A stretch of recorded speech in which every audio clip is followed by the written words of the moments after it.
So last week, I was talking about lifting our awareness out of the realm of effects. Now, if you weren't here last week, what I did was I referenced our stained glass window, right smack in the middle where it looks like a circle and a V. That is not a V for victory, although it could be. It's our teaching symbol. It's not our logo, it's our teaching symbol. And what I reminded us of briefly was that the world that we see, everything that we can touch, everything that we see, hear, people, everything that we can name on this planet is considered an effect. And by our teaching symbol, the effect is at the smallest part down at the bottom. The smallest part, where the V comes to a point, is the world of effects. But we walk around as human beings thinking that all of this physical reality is what it is. What this philosophy says is that is such the small part.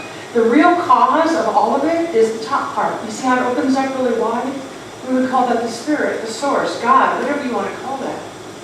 But that up here at this realm of the word infinite is what is the real truth of our life. And everything that we see, that we live with, that we stress out over, that we fight with, that we get upset about, is the smaller part of our life. And I brought this up so that we can shift our perspective, so that we can not keep getting caught. Because I don't know about you, but I get caught sometimes. It happens. We see stuff happening and we go, oh my gosh, and we freak out and we get stressed out. It's the world that we live in. We know it. All right. It's just the way it is. But over and over and over and over and over again, the spiritual philosophy says, lift your sights, lift your vibration, lift your awareness to something greater, because that is the cause. So that was all last week. I'd say listen to the YouTube channel to get the whole entire talk, but it was about lifting out of effect and into the cause. And I left you with words by Ernest Holmes that say, always expect the best. So when Jennifer told me there was a song that was called that same thing, I'm like, well, that's just absolutely perfect. Expect the best. So my guess is, even saying that, there's a few of you that kind of go, there's probably a little bit of a gut instinct that says, that's not what I was taught. If you've been around here for a long time, you already kind of know that. But there's this cultural message that says the exact opposite. As a matter of fact, I once in a while will pick up one of those like nice fancy books that has quotes, and I will still see this printed and still see this read, and it's basically saying, if you have no expectations, you will never be disappointed. I heard that, right? Yeah. Have no expectations, because then you can't be disappointed. Wow. That's a message. That's why some of you might have gone, ooh, expect that. No, but I was taught to, I'm just a worm of the earth. And why should I expect the best? Who am I? That whole kind of religious background.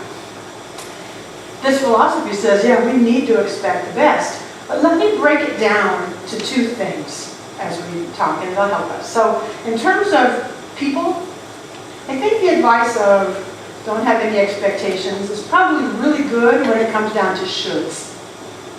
Don't should on anybody else with your expectations, right? I think that's what you're getting at. Don't expect somebody else to fulfill you.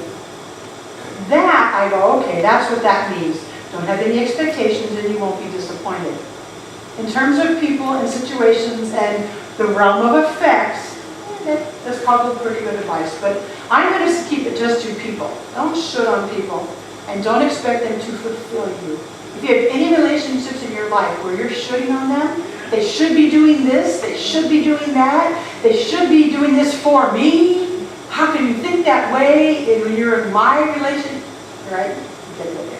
Spiritually, if we don't expect the best, we will never get it. Spiritually, we must expect the best to experience even a hair of it. Because if we have absolutely no expectancy in the spiritual realm, we get nothing. And then we live with the life of what we call existence. Who wants that? Who wants to just exist? Anybody raise your hand? You want to just exist? You want to just survive? Good. Because that's not much of a God-fulfilled life. If we just want to exist, which is what the outcome is of not having any expectation. So, with those two things separated now, you get the whole idea about people. But no, where the whole rest of this talk is about spirituality. Our spiritual expectancy of the best from the one source, which is the greater infinite part of us, not just of life, but of us, because it's right here.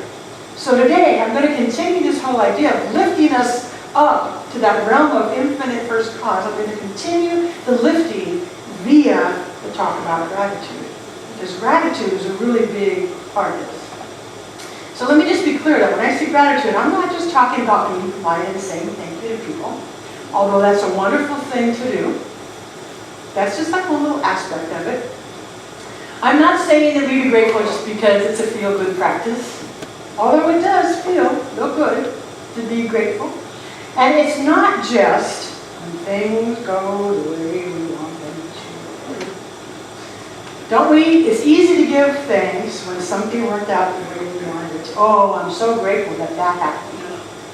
In Pat's reading, she also talked about the lessons learned. Learning to be grateful for that. That's another talk, actually, so we'll just put that over there, because I'm not going to actually talk about lessons today, but just think about how easy it is to be grateful when things go our way, which is a really wonderful thing. So I'm not knocking the politeness of saying thank you, it's a good thing. I'm not knocking the feel good, that's a really good thing. And I'm not knocking that give thanks when things go your way, that's a really good thing. Just recently, somebody that I know closely had a really, really good reason to give thanks. My favorite college dance teacher that some of you heard me talk about, her name is Kay. She lives in Toowoomba. You all know what's been going on in Toowoomba for the last 3 days? She got mandatory evacuated from her home 2 days ago. And her and her husband were out and about in their car. They're out doing errands, and they could not get back in because the fire started while they were out doing errands. They couldn't get back in, and they have animals. 3 dogs and a cat. Yeah, right? So they got evacuated. Kay goes to this local bar, which she said has never been a place she's ever been to. Not that she's not opposed to having a drink, but the Crow's Nest is not her normal hangout. She was at the Crow's Nest, and her husband went and said, I'm going to go in on foot, because they weren't allowing any vehicles. I'm going to go in and see if I can get the animals, which he did. He was successful in getting the animals. Kay and Johnny have a lot of friends, and so a lot of outpouring. You can stay with us, we'll help you with your animals, whatever. They were really, really set up. But they had 4 hours of, oh my gosh, we don't know really what's happening. They were watching stuff on the news like everybody else, but the fire was right in their front yard. I mean, like as close as the wall right there. And so it was really, really scary. Well, the long story short, she was very grateful yesterday when she found out that her house was still there and all her immediate neighbors are all safe. She's safe, her husband is safe, her animals are safe. That's a really good thing to be grateful for.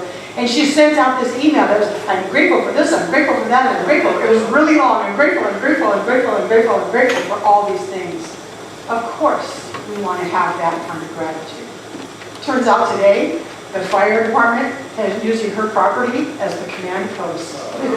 So she feels really safe now because they're in her yard. They are not going to let that yard burn because it's their command post now too. So she feels really safe. And I thought, that's exactly that beautiful way of giving thanks when things go the way we hope they will. So, good thing to do, and yet there's more. There's more than the politeness, there's more than the feel good, and there's more than the things to be grateful for. Gratitude is a powerful spiritual practice. Powerful spiritual practice. Just kind of break all those 3 words down. Powerful. It's powerful. This one life that we call God is power itself. It's powerful. We are creating from that. You are a powerful creator. And we're creating by what? Our thoughts, our feelings. The predominant ones, mind you. So you got to ask yourself, you don't have to, but here's a tool you can use. Do I lean more towards complaining a lot? Or do I lean more